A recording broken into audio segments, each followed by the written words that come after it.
ఆ జిల్లాలో ఆ పార్టీ అధ్యక్షుని స్పీడ్ తగ్గిందా? అధ్యక్షునిగా అందరినీ కలుపుకొని ముందుకు వెళ్లడంలో ఆయన వైఫల్యం చెందారా? నామినేటెడ్ పదవి వచ్చాక ఎందుకు ఆ నేత అలా మారిపోయారు? కార్యకర్తలకు కనీసం అందుబాటులో కూడా ఉండటం లేదట ఆ బడా నేత. ఇంతకీ ఆ పార్టీ ఏంటి? ఎవరా బడా నేత? Let's watch the story.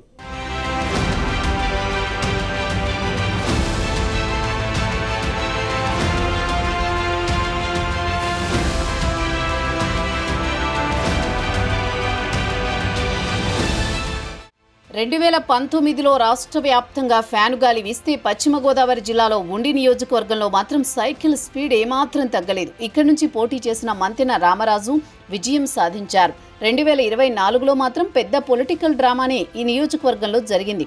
అభ్యర్థిగా రామరాజును ఖరారు చేసి ఎన్నికలకు 20 రోజులు ఉందనగా సడన్ గా తన టికెట్ త్యాగం చేయాలని అధిష్టానం నుంచి సందేశం రావడంతో చేసేదేమీ లేక రామరాజు సైలెంట్ అయ్యారు. దీంతో ఇక్కడి నుంచి వైసీపీ నుండి వచ్చిన కనుమూరి రఘురామకృష్ణంరాజు పోటీ చేసి గెలవడం, ఇదంతా ఒక పొలిటికల్ డ్రామా మాదిరి జరిగిపోయింది. ఎన్నికల అనంతరం రామరాజుకు జిల్లా అధ్యక్షునిగా బాధ్యతలు, ఆ తర్వాత ఏపీఐఏసీ చైర్మన్ పదవులు అధిష్టానం కట్టపెట్టింది.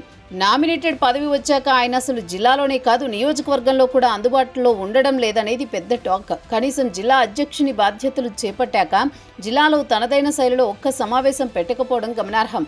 జిల్లాలో ముఖ్య నాయకులతో తప్ప మిగిలిన సెకండ్ కేటగిరీ నాయకులను ఈ నేత అస్సలు పట్టించుకోరట.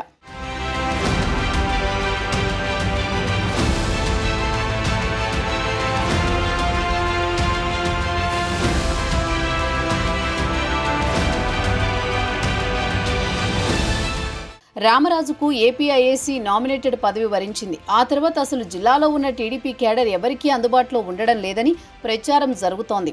పార్టీ కార్యకర్తలకు అందుబాటులో లేకపోవడంతో వారు ఆందోళన వ్యక్తం చేస్తున్నారు. సమయం దొరికితే చాలు విజయవాడలోనే గడుపుతున్నారని ఆ నోటా ఈ నోటా వినిపిస్తోంది. పార్టీ అధికారంలో ఉంది కదా, ఇప్పుడు మనం ఎందుకు రంగంలోకి దిగాలి ఏమో అనుకున్నారో, జిల్లా అధ్యక్షుడు అనే భావనే ఆయనలో కనబడడం లేదనేది రాజకీయ వర్గాల్లో చర్చ జరుగుతోంది. రామరాజు వ్యవహార శైలి చూసి తెలుగు తమ్ముళ్లు ముక్కున వేలేసుకుంటున్నారు.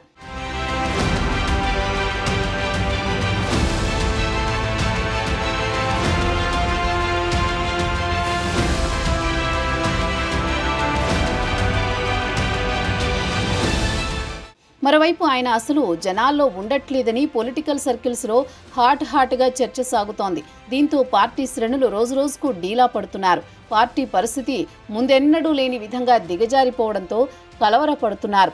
ఈ పరిస్థితుల్లో ముందుకు వెళ్లడం కష్టమని అధిష్టానానికి సూచనలు పంపారట.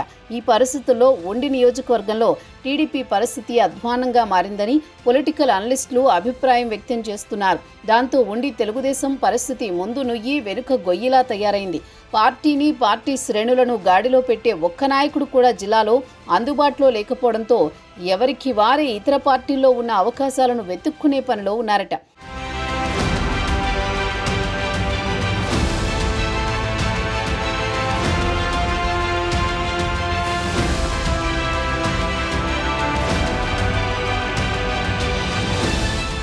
ఇలా అయితే జిల్లాలో మన పార్టీ ఎలా మరింత బలహీనపడుతుంది అని గుసగుసలాడుకుంటున్నారు.